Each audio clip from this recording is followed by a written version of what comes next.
I a mi em diuen Daniel Vilanova Descalç. Jo vaig néixer en Alzeneta d'Albaida, en un molí d'Àvia. On va néixer la mare, vaig néixer jo. I va néixer els abuelos meus, també, el mateix molí. El nom de mon pare, Daniel Vilanova Pasqual. I el nom de la mare, Regina Descalç Soler. Tota la meva família, tota.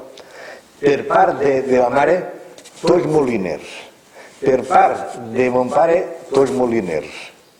I l'únic moliner que queda sóc jo. Tots els germans de mon pare, tots han sigut moliners. Els fills ja no han continuat. El molí de Pedro, de Muro, era del pare de mon pare, de mon abuelo, que jo l'ha conegut. I ell el va comprar i allí es van criar tots els tios meus allí al molí. I era un molí de 2 moles.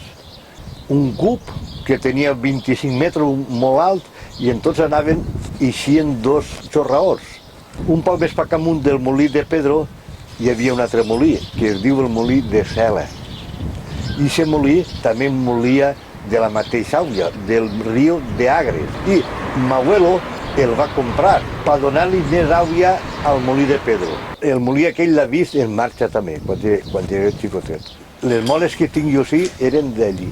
Als 7 anys me'n vaig anar a la Pobla del Duc, també en un molí, però en la Pobla ja era un molí elèctric. Tenia 2 moles i es deia el molí El Sol. Allí vaig viure 9 anys. Estàvem en el molí, a escola i el molí i així. Així no vaig vindre a escola, jo vaig vindre ja de 16 anys i ja no anava a l'escola. Quan vam comprar el molí vam comprar també un forn de Cocentaina, però estàvem allà i així. I el meu germà va allí en Cocentaina i jo me'n vaig vindre així. Jo sí he estat sempre. Enguany ha fet 63 anys que estic així.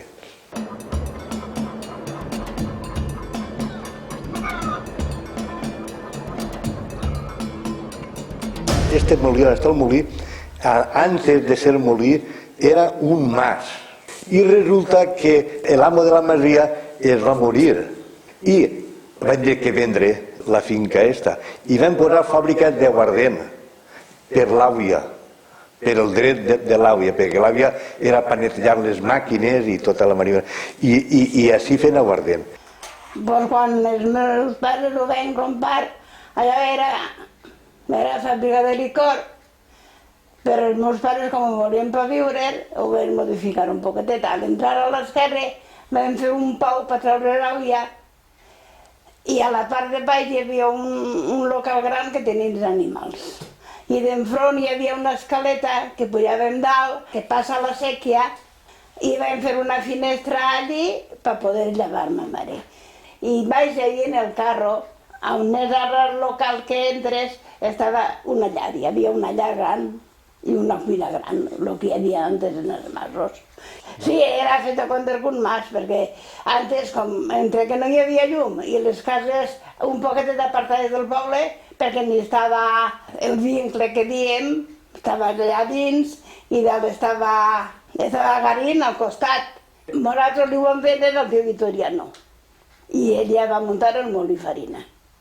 Molí Bessó, perquè el que el va fer era Bessó d'un altre germanet, que es va morir. El diu molí de farina o fàbrica de farina perquè hi havia moltes fàbriques de paper així. I entonces, per distingir una cosa de l'altra, així vam posar molí de farina o fàbrica de farina.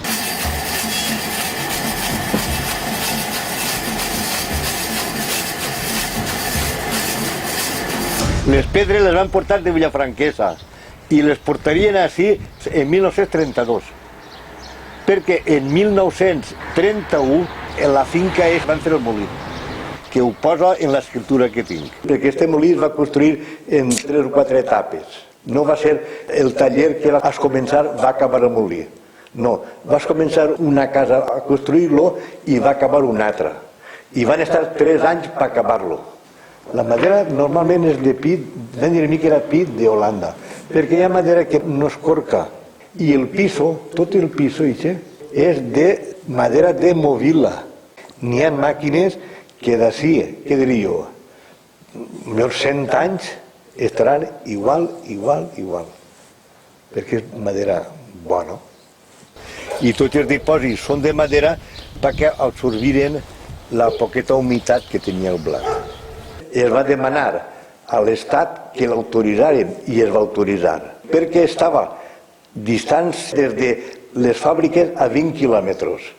N'hi havia uno en Alcoi, 20 quilòmetres d'ací. El de Villena, 20 quilòmetres d'ací. Es van ajuntar Francesc i Berenguer i se van anar a Alacant. I allí van muntar el taller de Francesc i Berenguer, de molineria.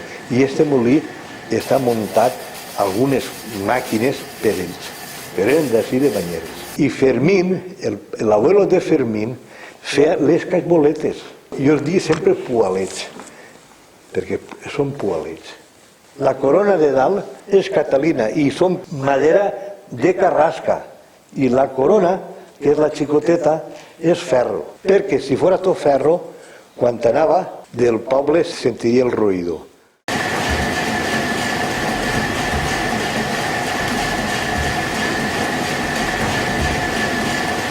Este molí sempre, des que va construir, sempre elèctric. Nosaltres tenim dret d'agarrar aigua de la sèquia que passa per darrere per llevar el blat. El motor que hi ha ahí és d'estos lento, que anava a poqueta, perquè si anava tot de colp, les corretges algunes caïen. Estava el molí en marxa i si anava la llum, entonces, claro, parava el molí. Tenia que parar, desconnectar el motor, alçar la pedra perquè quan vinguera altra volta la llum poguera rodar altra volta. Així, quan vam vindre nosaltres, hi havia restriccions de llum. A voltes tenies que moure un diumenge perquè entonces n'hi havia, però la llum era el principal.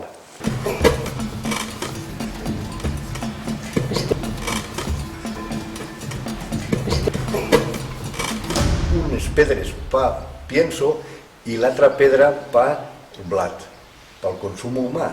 La pedra de pienso és catalana i la del blat és francesa. Franceses vol dir que estan fetes a trossos, de pedernal, i prou blanques, perquè quan més blanca és la mala, més blanca fa la farina. En canvi, la de moldre panís o ceba és catalana i està feta tota d'una peça. Les moles, tant la del pienso com la del blat, la que està quieta es diu solera i la de dalt, la que pega volta, es diu corredera. La feina sempre és de moldre en pedra. Les partícules de ferro sí que roïn per les persones, però les de pedra no.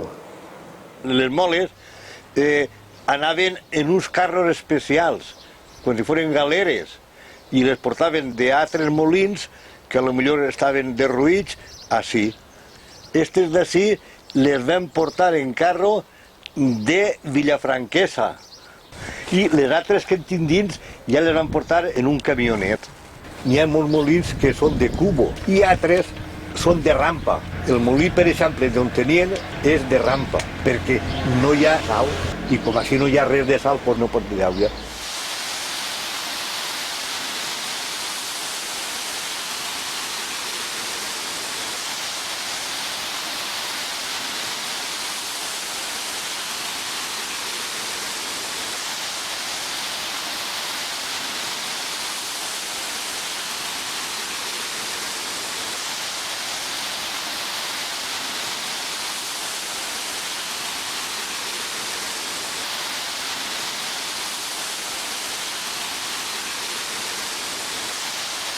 Estava el de Benassai,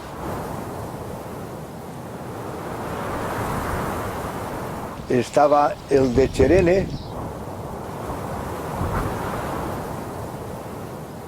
el molí Partidor, que en el Partidor n'hi havia dos, 4 molins n'hi havia així. Conegut jo,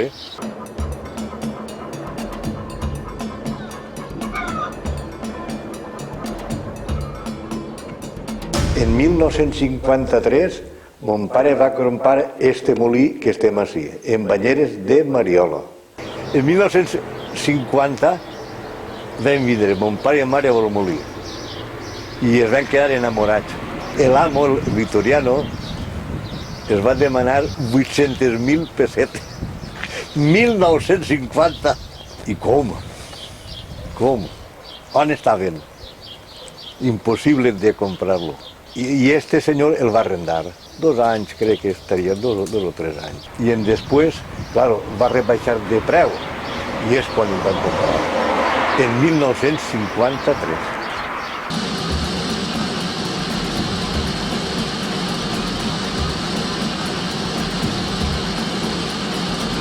La vida del moliner és molt bonica, per almenys la meua, perquè quasi mai el pegava el sol, perquè sempre es treballava dins de casa. I és la sort que he tingut jo, que jo sempre que arribava a casa estava mon pare i ma mare. El dinar tots junts, però per què? Perquè mon pare estava treballant en casa.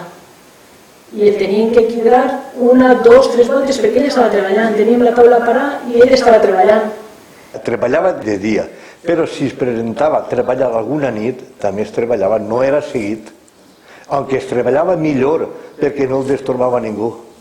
D'altra manera, estaves molt lent, però venia personal, tenies que atendre-lo i tindre la farina feta perquè quan vingueren se l'emportaren.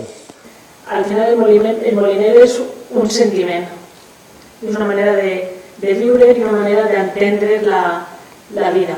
És un ofici d'una labor lenta, tradicional, no és de carreres, tot el contrari, és una feina lenta, laboriosa, d'esforç físic, perquè jo, mon pare l'ha vist sempre carregant sacs. Però normalment la jornada era de 6 o 8 hores i 10 hores també. Venia voltes que estàvem tota la nit molt lent, perquè demà tenien que vindre per farina i no en tenien. Dependís, però no era continu. Fer una partida de 1.500 quilos de blat i venia voltes que potser en 8 hores la molies, no passava res. Altres voltes els mateixos quilos estaves doble, perquè una volta es trencava una corretja, una altra volta escalfava un coixinet, qualsevol cosa. Venia voltes que dius, que partida més bona, des que les comences a cagar no passa res. Però altres voltes, a voltes llevant el blat, llevaves 2.000 quilos de blat, una meravella. Però altres voltes estaves potser un dia pallasclo perquè quan no es trencava una corretja es trencava una altra. Es treballava quasi que tot l'any. Però hi havia 2 mesos en l'estiu que les guies encara no estaven fetes. Maig i juny quasi sempre no hi havia feina. No havia vingut ja la collita nova a legalitzar les guies. Va augmentar la sèquia i per el llavaor, hi ha un llavaor ahí que dona la sèquia i es va inundar tots els fossos del molí, perquè va estar tota la nit, nosaltres estàvem dormint i quan ens vam alçar l'àvia ja la teníem així. Vam estar 8 dies parats perquè totes les corretges que es van banyar van entrar fora al carrer perquè secaren i una volta les secaren les van tornar a posar, les nòries, tot, engrasar tot el que es va inundar, llevar-ho perquè no rovellara, netejar-ho i tornar-ho a passar.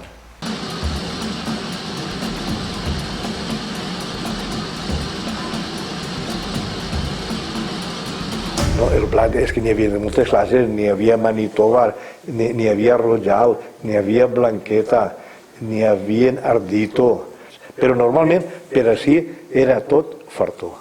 N'hi havia un altre que es deia Aragón 03 i aquest blat el gastava jo per fer farina integral i així un pa, un gust de pa. I jo estava molent i sentia l'aroma de bo. El terme de Banyeres és molt xicotet. Entonces hi havia poques documentacions. El de Boquerem no podia vindre a moldre-s'hi, perquè era una altra província. El de Beneixama sí que podia vindre a moldre-s'hi. I a voltes comprava blat, el molia i venia la farina. Però normalment eren tots de llauraors, perquè en tots els masos hi havia llauraors. Comprar blat i vendre farina millor no podia. Era només per moldre pa els agricultors. Però clar, sempre, si uno te presentava, jo tinc 12 quilos de blat, però el compraves, i després el venies i ja està, però no legalment.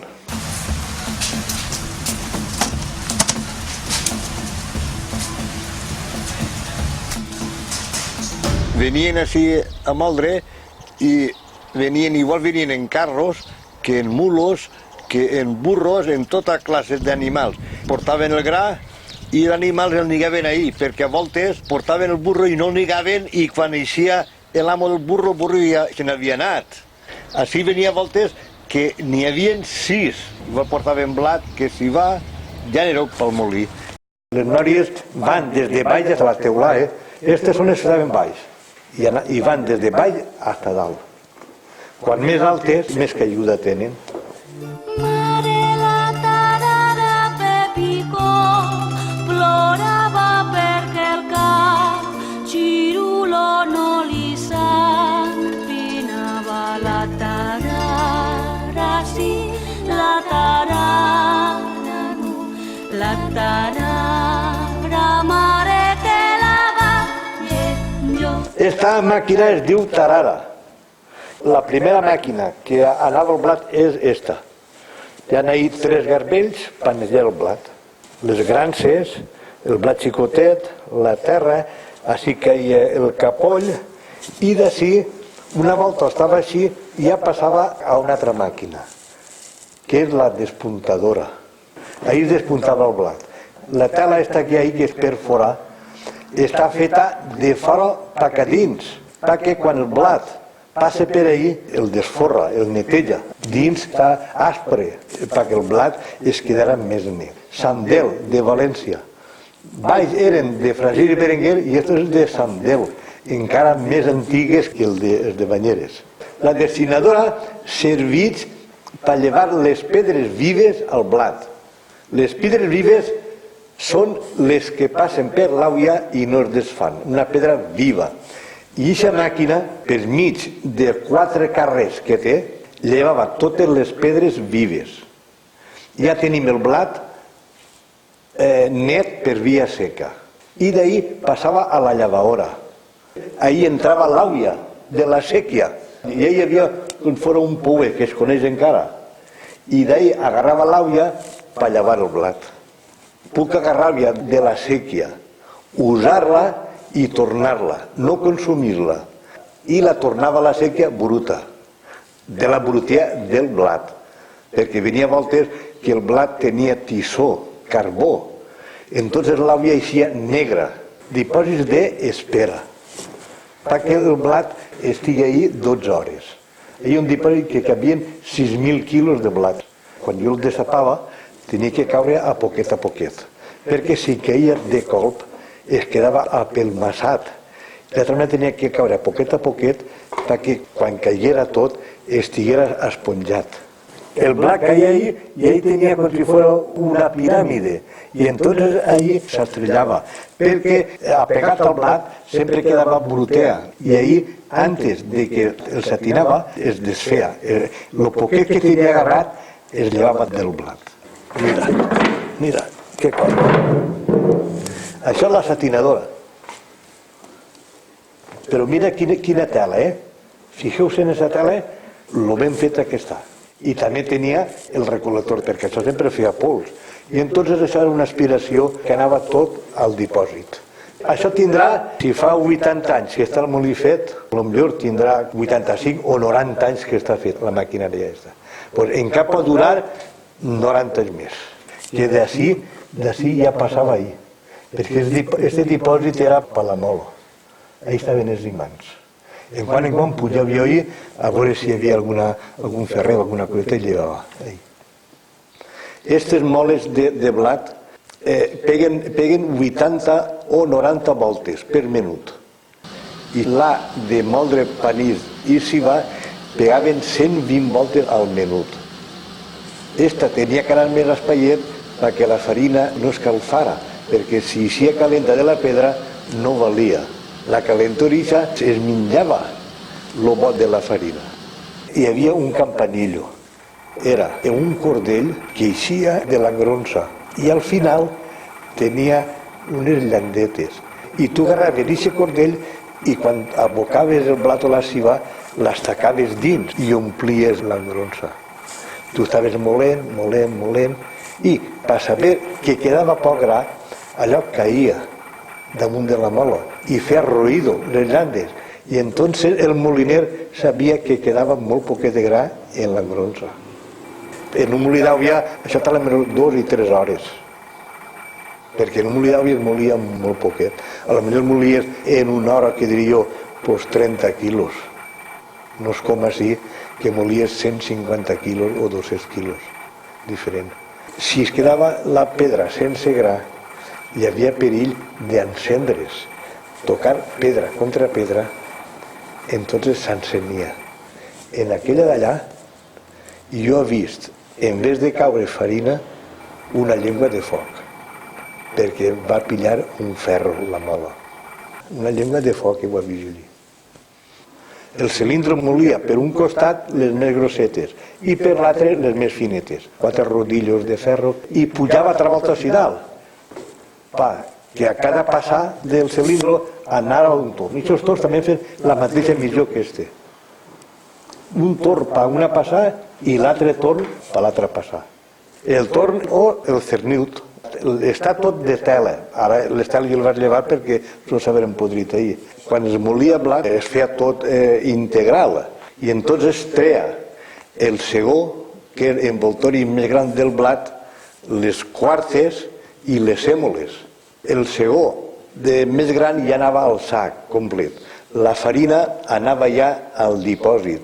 I les sèmoles, que és la part més arenisca de la farina, passava per una altra màquina que es deia sassor i es classificava. Però això es divideix en 3. Primer la farina, les sèmoles i el segó de fulla, en 3 departaments. I aquesta màquina, això és una cepilladora, que del segó encara treia farina, perquè el segó a voltes venia que la farina es quedava a pegar i aquesta màquina li llevava la farina al segó. El reprim, les quartes i la farina ja anava tota directa al dipòsit i allí ja s'empacava. Este té bancà per evitar la farnera. Entonces Molinàvia en tots tenen la seva farnera on caia la farina.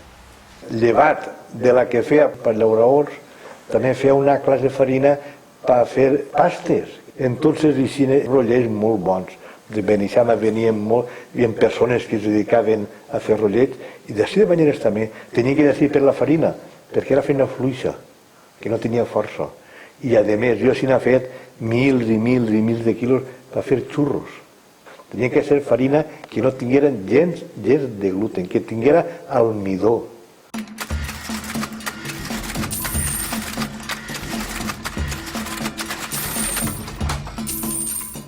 I la maquila era el que valia de moldre. És un maquilero. Venien a ser llauradors i els molia en guia i la maquila era el que jo cobrava de fer la faena. 2 quinzets, que eren entonces, 0,50. I de moldre la ceba i el panís a 0,30. 30 cèntims de les pessetes, no dels euros. Llevava, segons el blat, el 2% de suciedat i es donava el 75% o 80%. De 100 quilos, segons el blat conforme estiguera, i si en 75 quilos de farina, 25 de segó, però no eixia mai perquè sempre fallava algun quilo. En la ceba no, en la ceba no es llevava res, però en el blat sí. La gent el que volia és que li donés bona farina, perquè les dones pogueren fer bon pa. Però això d'un quilo més o menys, alguns n'hi havia, altres no, altres ho comprenien, tots no ho comprenien i així. És que els moliners sempre han tingut una fama. De moliner seràs, però de lladre no t'escaparàs. Els moliners tenen la fama de lladres.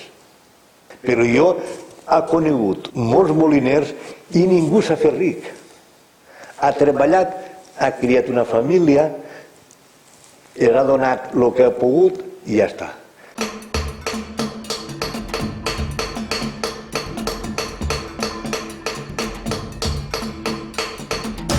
La de moldre blat venia any que la picava 3 voltes, perquè es feia fina i ja no molia, cremava la farina.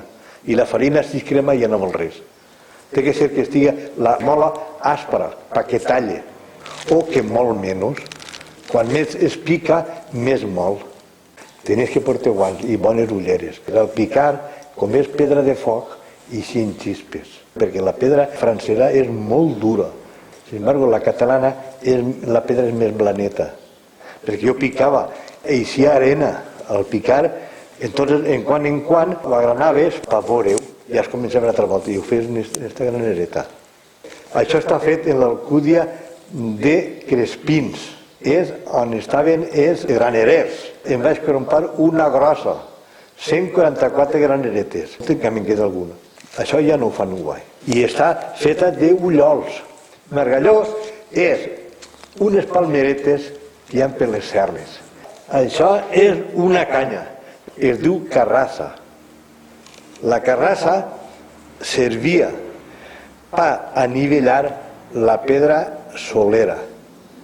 Jo, quan treia aquella pedra, i està igual, treia la pedra, la corredera, jo la treia fora, l'agarrava a la grua.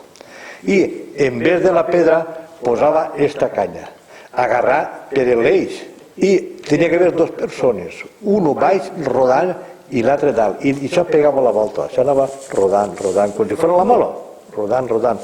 I tenia que tocar la punta esta per tota la mola igual, per saber que la pedra solera estava carrassada, estava plana del tot. Perquè si un costat tocava i l'altre no, al posar la corredera balla.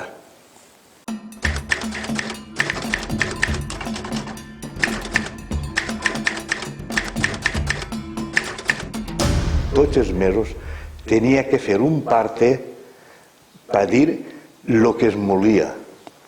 Nom i número de la guia per dir qui molia. Si algú més no ho enviava, en denunciaven. I en la condició que no podies enganyar-te. A cada mes o mes i mig venia un inspector a visitar el molí. I jo antes enviava el parte. L'inspector comprovava els quilos que havia molt i mirava el comptador de la llum. Per exemple, un llaurador que feia 500 quilos de blat tenia que anar a la sindical, a l'això de labradores i ganaderos, a manifestar que havia collit 500 quilos de blat. Sin banyeres, que estava Paco Bellan, en l'estia l'home, i és el que feia les guies. Ell se'n quedava una i l'altra te la donava tu. Això ho feia ell a l'Ajuntament. Consum humano, 250 quilos de blat. Per la venda, per vendre-los a l'Estat, 250 més. I aquests 250 quilos en la guia podia vindre a moldre. Si no tenia guia no podia vindre a moldre. I els altres 250 era obligat vendre-lo a l'Estat, al Servicio Nacional del Trigo. Això es dia, pues ho dic, el cupo forzoso. Por fuerza que el blat que el sobre tens que vendre-lo a l'Estat. I l'Estat te'l paga a preu de tassa. Si era entonces a 3 pessetes o a 4 pessetes. I si el manifestava i no l'entregava, el denunciaven. La guia era un document pel transport, per vindre molt. Tu anaves per ahir, què diríeu, en un carro i portaves 4 sacs de blat. Que anaves d'un poble a l'altre, a moldre, el que fora. I pagava la guardia. Què llevo d'ahir? Pues mira, aquí llevo trigo. Documentació, en la guia, passaves. Si no res. Perquè ja l'havies manifestat, l'Estat ja ho sabia. Quan va vindre ja l'abundància, ja es va acabar tot, totes les guies i tot. Ja no podies ni moldre, perquè ja el consum en els masos ja no... que no hi havia gent.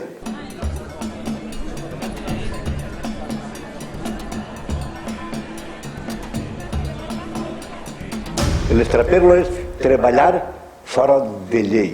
L'estrapelo que es fa ara és molt més gran que el que es feia entonces. Entonces anava una persona per un camí i portava 10 quilos de blat perquè s'havia comprat i si la Guàrdia Civil i si qualque cosa li pegava 4 bofetades i s'emportava el blat. Això era això. I l'home ho feia per menjar i no feia ningú estrapelo. Potser passava un camió carregat ahí i a ell no li dien res, però el xicotet garrot. I els moliners passat això, els moliners sempre han estat perseguits. Que si venia l'inspector, comprovava tota la maquinària, tot, si n'havies posat més, si n'havies posat menys, firmava el parte i se n'anava.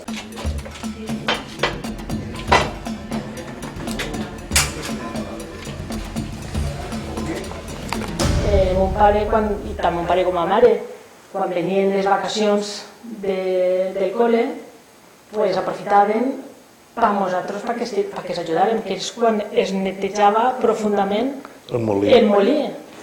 Tenia un utensili molt rudimentari per netejar, però el que es netejava era una corda, una maroma, que al principi tenia un ferro redó, que és el que li tenia el pes, i a la part del final era un enredro de corda, que clar, això ho tiràvem per els tubos, i mon pare ja sabia per quin tubo tenia que caure. Nosaltres ho tiràvem i ell, clar, tenia més força que nosaltres, estirava i netejaven els tubos.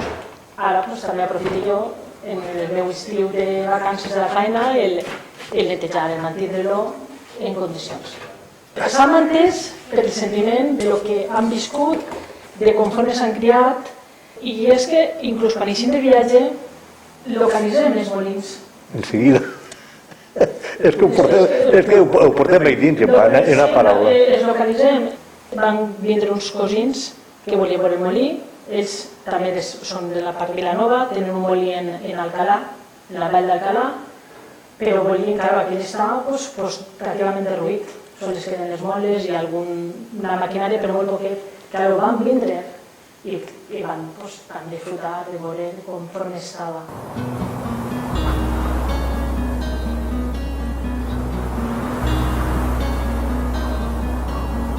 És que es va juntar tot.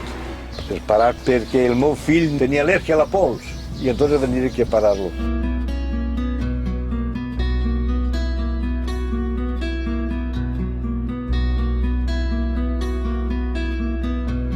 I per jubilació també, que no hi havia feina, perquè els llauradors ja no pastaven.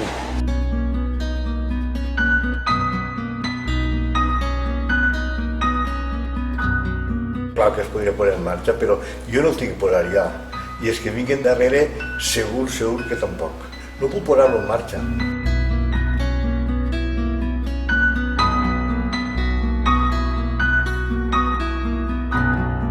És la vivenda dels meus pares.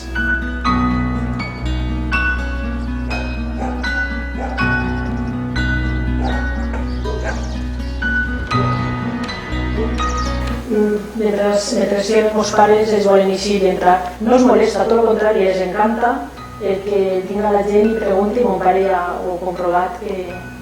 60 van vindre. 60 persones. Van disfrutar tot el que van voler i així no va.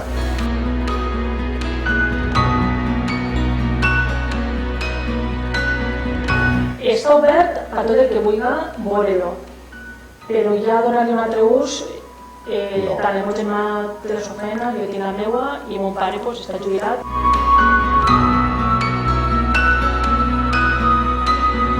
Tenim un molí de la família, de la rama de Descalç, en Ontinyent, que és com a titular en la notícia, ha caigut el sostre i està dins d'Ontinyent.